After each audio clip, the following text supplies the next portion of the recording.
టాలీవుడ్లో జూనియర్ ఎన్టీఆర్ లాంటి నటుడు మరొకరు లేరు అని చెప్పడంలో ఎంత మాత్రం అతిశయోక్తి కాదు. ప్రస్తుతం ఉన్న జనరేషన్లో ఎలాంటి పాత్రనైనా పోషించగలిగే కెపాసిటీ ఉన్న నటుడు జూనియర్ ఎన్టీఆర్. ఆయన చేసిన ప్రతి సినిమాలో వైవిధ్యమైన కథాంశాలను ఎంచుకుంటూ తన నటన పరంగా కూడా ప్రేక్షకులకు బాగా దగ్గరవుతూ ఉంటారు. మరి ఇలాంటి క్రమంలోనే జూనియర్ ఎన్టీఆర్ చేసిన దేవరా సినిమా రీసెంట్ గా ప్రేక్షకుల ముందుకు వచ్చింది. ఇక ఈ సినిమా భారీ సక్సెస్ ని అందుకుంది అంటూ ప్రచారం అయితే జరుగుతోంది. మరి ఈ సినిమా ఎలా ఉంది? సినిమా లాంగ్ రన్ లో ఎలాంటి సక్సెస్ గా మారబోతుంది?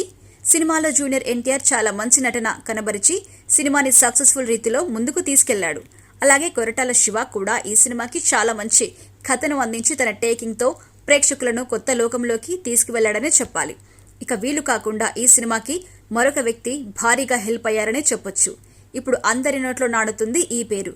ఇంతకీ ఆయన ఎవరు అంటే, రోజు అనువదించిన మ్యూజిక్ కొంతవరకు ప్రేక్షకుల్లో వ్యక్తం చేసినప్పటికీ ఆయన బ్యాక్గ్రౌండ్ స్కోర్ మాత్రం నెక్స్ట్ లెవెల్లో ఉందని చెప్పాలి. ముఖ్యంగా జూనియర్ ఎన్టీఆర్ ఎలివేషన్స్ బాగా రావడానికి ఆయన ఇచ్చిన మ్యూజిక్ అయితే అద్భుతమనే చెప్పాలి.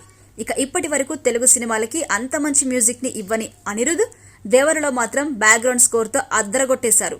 ఇక ఈ సినిమా సక్సెస్ టాక్ తెచ్చుకోవడంలో అనిరుద్ కూడా చాలా వరకు హెల్ప్ చేశారని చెప్పాలి. మరి మొత్తానికైతే అనిరుద్ లాంటి మ్యూజిక్ డైరెక్టర్ ప్రస్తుతం తెలుగు సినిమా ఇండస్ట్రీలో కూడా తన సత్తా చాటుకోవాలనే ప్రయత్నంలో ఉన్నాడు. అందుకే వరుసగా తెలుగు ప్రాజెక్టుల్ని ఓకే చేస్తూ సినిమాలు చేస్తున్నారు. ఇక ప్రస్తుతం ఈ సినిమాలో బీజిఎంతో ఎన్టీఆర్ కి ఒక మాస్ ఎలివేషన్ ఇచ్చిన ఆయన ఇప్పుడు మరికొంతమంది స్టార్ హీరోస్ తో సినిమాలు చేయడానికి సిద్ధమవుతున్నారు. ఇక మొత్తానికైతే జూనియర్ ఎన్టీఆర్ దేవరా సినిమాతో వరుసగా తన 7వ విజయాన్ని కూడా నమోదు చేసుకున్నాడు. వరుసగా 7 సక్సెస్ లో అందుకున్న హీరోగా జూనియర్ ఎన్టీఆర్ ఒక అరుదైన రికార్డ్ కూడా క్రియేట్ చేశారు. మరి ఈ సినిమా లాంగ్ రన్ లో ఎంత కలెక్షన్స్ ని రాబడుతుంది అనేది తెలియాలంటే మాత్రం కొద్ది రోజులు వెయిట్ చేయక తప్పదు.